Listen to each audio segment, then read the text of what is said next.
آج ہم بائبل مقدس میں سے سیکھیں گے خدا میں امید جو کبھی شرمندہ نہیں کرتی۔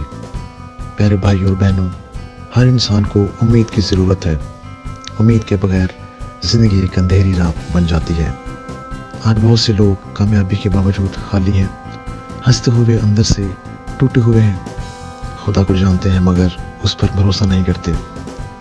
کلام مقدس کہتا ہے امید شرمندہ نہیں کرتی۔ یہ دنیا کی امید نہیں، یہ خدا کی امید ہے۔ دنیا کہتی ہے پیسہ سب کچھ حل کر دے گا، انسان مدد کرے گا، وقت سب ٹھیک کر دے گا، لیکن جب پیسہ ختم ہو جاتا ہے انسان ساتھ چھوڑ دیتا ہے اور وقت زخموں کو گہرا کر دیتا ہے، تب صرف خدا باقی رہتا ہے۔ یرمیہ 17 باب اس کی 5 آیت میں لکھا ہے، لعنتی ہے وہ انسان جو انسان پر بھروسہ رکھتا ہے، لیکن مبارک ہے وہ جو خداوند پر بھروسہ رکھتا ہے۔ ہماری امید کوئی نظریہ نہیں، کوئی فلسفہ نہیں، ہماری امید یسوع المسیح ہے۔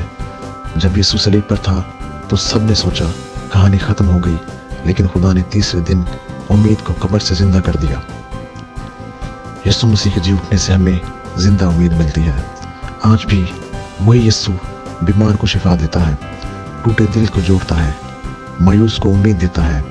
شاید آپ دعا کر رہے ہیں اور جواب نہیں آیا، شاید آپ انتظار میں ہیں اور وقت لمبا لگ رہا ہے، لیکن یاد رکھیں خاموشی بھی خدا کا جواب ہو سکتی ہے۔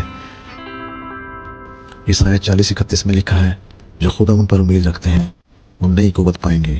خدا آپ کو توڑنے نہیں بلکہ تیار کرنے کے عمل سے گزر رہا ہے۔ خدا سے باتیں کریں، شکایت نہیں تعلق رکھیں، روز خدا کے کلام پڑھیں۔ یہ روح کی غذا ہے، شکر گزاری کریں۔ شکر گزاری مایوسی کے دروازہ بند کر دیتی ہے۔ اے آسمانی باپ، ہم تیرے حضور آتے ہیں، تو ہماری مایوسی کو امید میں بدل، ہماری کمزوری کو طاقت میں بدل، اور ہمیں سکھا کہ ہم صرف تجھ پر بھروسہ رکھیں۔ یسوع مسیح کے نام میں آمین۔